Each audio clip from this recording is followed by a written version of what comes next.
Assalamualaikum warahmatullahi wabarakatuh. Perkenalkan, nama saya Faisal Azhar Ibrahim. Hari ini saya akan mempresentasikan makalah berjudul Pancasila sebagai penguatan etika pendekatan pendidikan karakter untuk generasi muda. Indonesia saat ini mengalami perubahan sosial budaya yang sangat cepat akibat revolusi digital. Di tengah arus informasi yang begitu deras, generasi muda khususnya mahasiswa dihadapkan pada berbagai pilihan antara kemudahan akses, pengetahuan, dan ancaman memudarnya identitas budaya serta nilai moral bangsa. Kita menyaksikan penurunan empati sosial, maraknya bullying online, meningkatnya intoleransi, dan melemahnya semangat gotong royong. Ironisnya, teknologi yang seharusnya membuka wawasan justru sering menyebabkan isolasi moral. Di sisi lain, Pancasila sering dipandang sekedar sebagai warisan sejarah,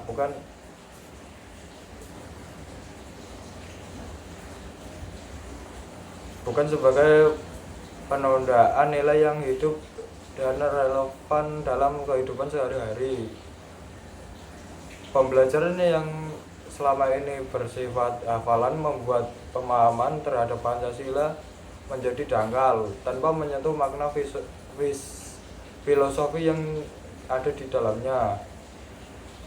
Berdasarkan latar belakang tersebut, penelitian ini menunjukkan 3 penelitian yang kritis, yaitu bagaimana kondisi pemahaman dan nilai Pancasila, kemudian model pendidikan seperti apa yang cocok untuk generasi muda, yang bertujuan untuk menganalisis pemahaman mahasiswa, mengevaluasi metode pendidikan karakter yang efektif, dan memberikan rekomendasi baik secara teoritis maupun praktis. Dari survei yang telah dilakukan, hampir semua mahasiswa bisa menyebutkan kelima sila Pancasila dengan lancar. Namun ketika kami tanyakan lebih lanjut tentang makna dan penerapan dalam kehidupan sehari-hari, banyak yang mulai ragu dan bingung. Contohnya, mahasiswa memahami bahwa keadilan itu penting, tetapi ketika dihadapkan dalam situasi nyata seperti pembagian tugas kelompok, perbedaan pendapat di kelas, atau konflik organisasi, mereka belum tahu bagaimana cara bersikap adil. Ini menunjukkan bahwa pemahaman Pancasila masih berhenti pada level hafalan, belum menjadi pedoman sikap dan perilaku. Selain itu,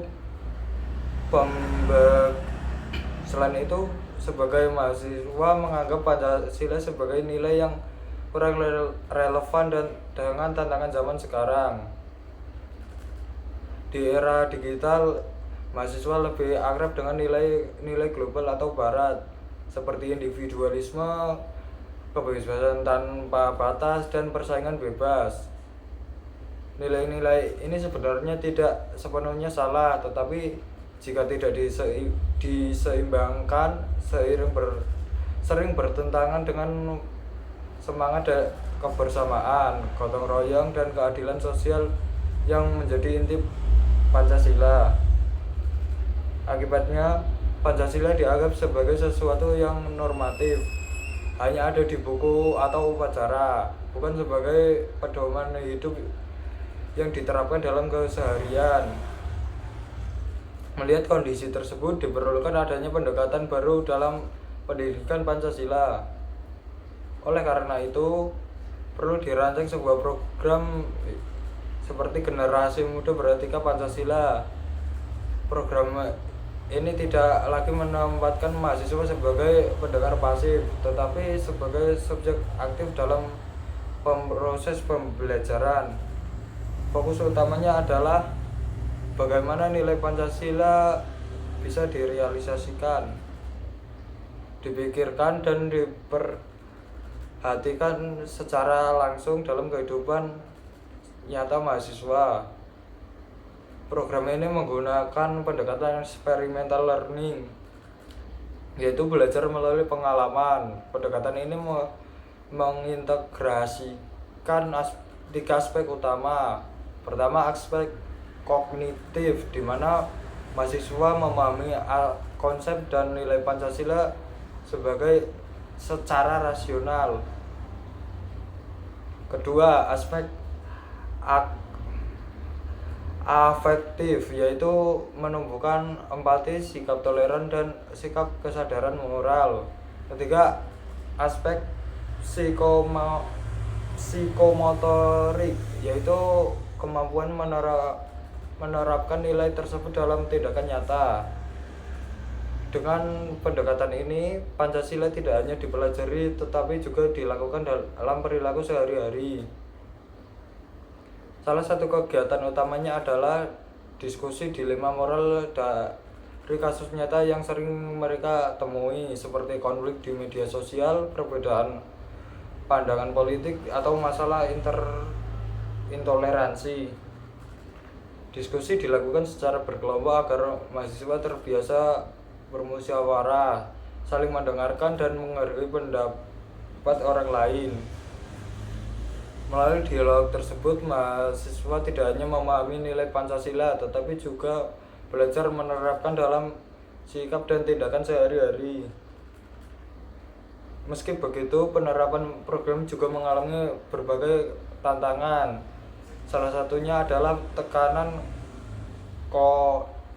konformitas dari teman sebaya, di mana mahasiswa cenderung mengikuti arus mayoritas meskipun bertentangan dengan nilai yang diyakini. Tantangan lain datang dari dominasi budaya digital yang individualistis dan serba instan. Ditambah lagi keterbatasan waktu dalam kegiatan akademik membuat implementasi program perlu pengelolaan yang matang. Meskipun menghadapi berbagai tantangan dengan program ini, diharapkan mahasiswa dapat mengalami peningkatan kesadaran moral dan empati terhadap sesama. Mereka juga lebih mampu menyelesaikan konflik melalui dialog dan musyawarah, bukan dengan emosi atau kekerasan verbal. Yang tak kalah penting, identitas kebangsaan mahasiswa menjadi lebih kuat dan bermakna. Kemudian kesimpulan, pemahaman Pancasila mahasiswa masih terbatas. Internalisasi efektif melalui pengalaman langsung, refleksi, dan dialog. Keberhasilan program juga dipengaruhi lingkungan belajar yang mendukung. Meskipun ada hambatan, program ini meningkatkan moralitas, empati, penyelesaian konflik, dan identitas kebangsaan. Pancasila tetap relevan sebagai pedoman etis di era digital jika diterapkan dengan jelas. Saran, pembelajaran berbasis pengalaman seperti studi kasus, diskusi dilema, proyek sosial. Kedua, komunitas belajar berkelanjutan agar pembinaan nilai tidak terhenti setelah program. Ketiga, integrasi nilai di kampus, perluasan dalam aktivitas di luar mata kuliah formal. 4. Literasi digital beretika, itu menghadapi tantangan moral di ruang digital. 5. Diadakan program lanjutan agar program internalisasi nilai lebih mendalam dan konsisten. Demikian presentasi yang dapat saya sampaikan. Semoga dapat memberikan kontribusi yang dalam memperkuat pendidikan karakter dan etika generasi muda melalui nilai-nilai Pancasila. Sekian atas perhatiannya. Terima kasih. Wassalamualaikum warahmatullahi wabarakatuh.